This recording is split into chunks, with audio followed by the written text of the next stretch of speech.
Welcome to today's lesson on factorising, probably one of the more challenging aspects of algebraic techniques and one of the most important. If you haven't looked at the expanding brackets episode, can you please go back and have a look at that tutorial, because that's very, very important, because basically factorising is the opposite of doing the expanding part. Before I go on to it, I just want to look at the word factorising, and it has that word in it, factor. Can you remember what a factor is back in year 7?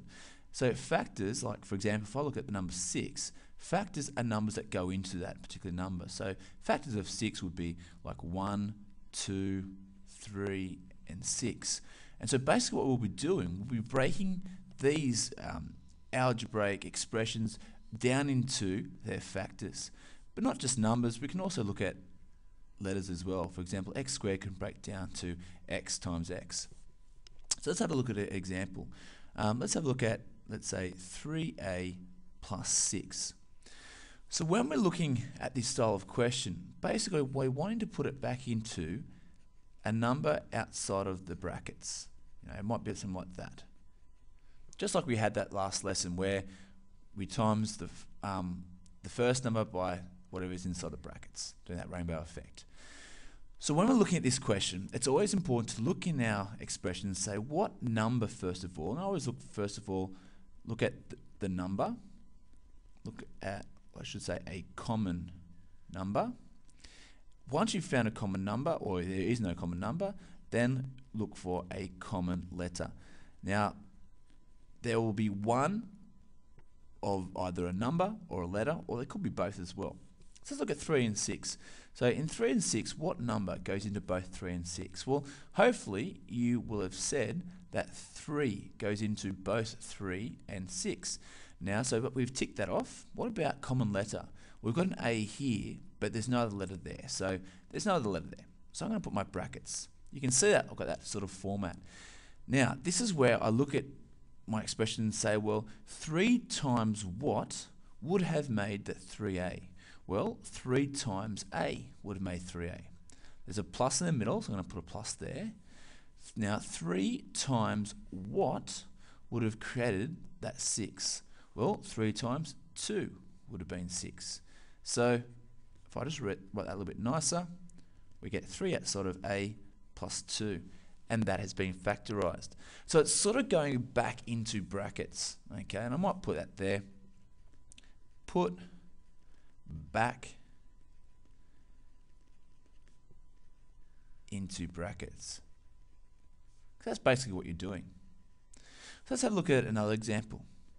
Now these questions will say factorise. Factorise. So let's have a look at, we'll do 4a, we'll say 4a plus, we'll say 6q. Okay, so let's have a look at this question. First of all, let's look at the first part. Is there a common number?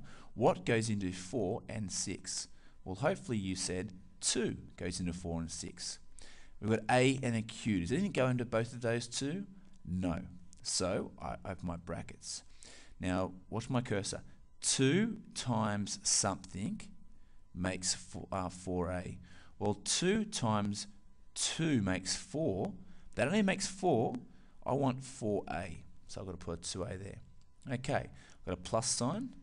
Now 2 times something makes 6q.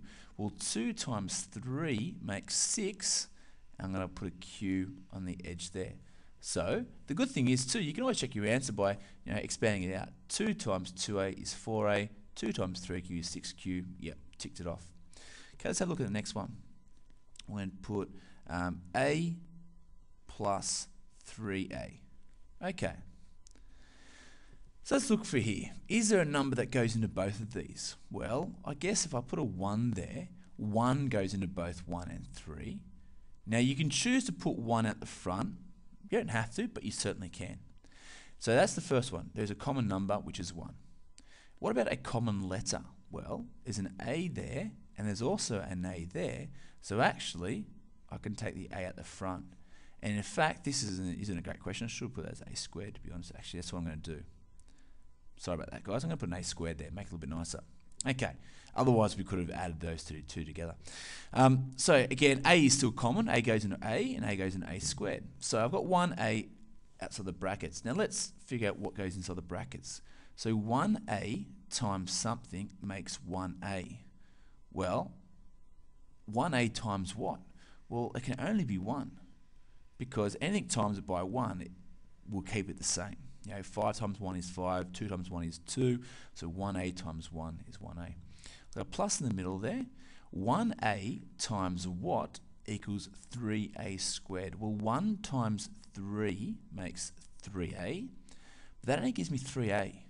I want 3a squared. So I need to put another a there. And if I expand that out, I get a times 1 is 1a. A times 3a makes 3a squared. That works out. I'm just going to write that a little bit nicer. A outside of 1 plus 3a. Okay. So I hope you're getting the idea of this. We're going to do a few more. Okay, so this will be EG3. Now, if you want to pause this, you certainly can and have a go at the questions, and then I'll go through it. Probably not a bad idea. So I'm going to give, let's say, 2a plus, we'll do 12. We'll do 20q squared minus 10q. We'll do 15ay minus 3a. And then the last one, which is going to be a tricky one, we minus 4a plus, we'll do 6q. Okay, so maybe pause it, have a quick crack at these questions, then play it and see how you go. Particularly that last one, that is going to be pretty difficult. Okay, welcome back, guys. Let's have a look at the first one. Well, what number goes into 2 and 12? Well, 2 goes into both of those.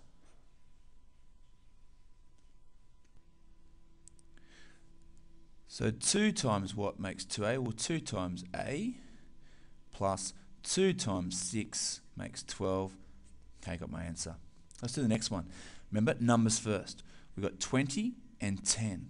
Well, 2 goes into it, 4 doesn't, 5 does, 10 does. So which do you choose? I always choose the biggest number. So I'm going to choose 10. And then I'm going to choose q, because q goes into both of them. 10q times, or 10 times 2 is 20q, but I want 20q squared, so I'm missing a q there. Minus 10q times 1 makes 10q. Now just on that, had you written something like, how did you say you took 2 out, for example, and took 2q, and then you put 10q minus 5? Now that's correct in one sense. It is factorised, but it's not fully factorised, and we always want to fully factorise it. And see how 5 goes into both of these. 5 goes into 10 twice, 5 goes into 5 once, and if I take the 5 out the front, do 5 times 2 is 10, it makes what I've got in that brackets there. So always look for your biggest common factor. Okay, next one. We've got 15 and 3. Well, 3 goes into both of those. I've got AY and A. Well, A goes into both of those as well. So 3 times what makes 15? Well, 3 times 5 makes 15. And then A times what makes AY? Well, Y. And you can see now that it makes a 15AY. Minus 3A times 1 makes 3A. And the last one, which is most challenging. Now, I will say, guys, whenever you have a negative out the front, like that, always take the negative out. So what goes into 4 and 6? Well, 2 goes into both of those. A and Q, nothing goes into those. So minus 2 times something makes minus 4A. Well, 2 times 2 makes 4. I know what I'll put 4 there. 2 times 2 makes 4. And then if I put an A there, we now get minus 4A. Now, minus 2 times something makes a positive 6q. Well, let's deal with my negatives and positives to start off with. And minus times a minus makes a positive. 2 times 3 makes 6. And I now need to add the q on because that's all I'm missing. So I'm just going to rewrite that so it looks a bit nicer. Minus 2 outside of 2a minus 3q. Now, again, just with all these, I'm only going to do it with the last one. You could double check that by times in the brackets out. For example, minus 2 times 2a would be minus 4a. And then minus 2 times minus 3 is positive 6, and there's a q there. And look, that's what we had to start off with. So that was the correct answer. Okay, look guys, I hope you understood the factorising. It is difficult. Please make sure you go and do lots of questions on this stuff. It is very, very important that you get the hang of this, particularly when we get into year 9 with the more challenging questions. Have a great day.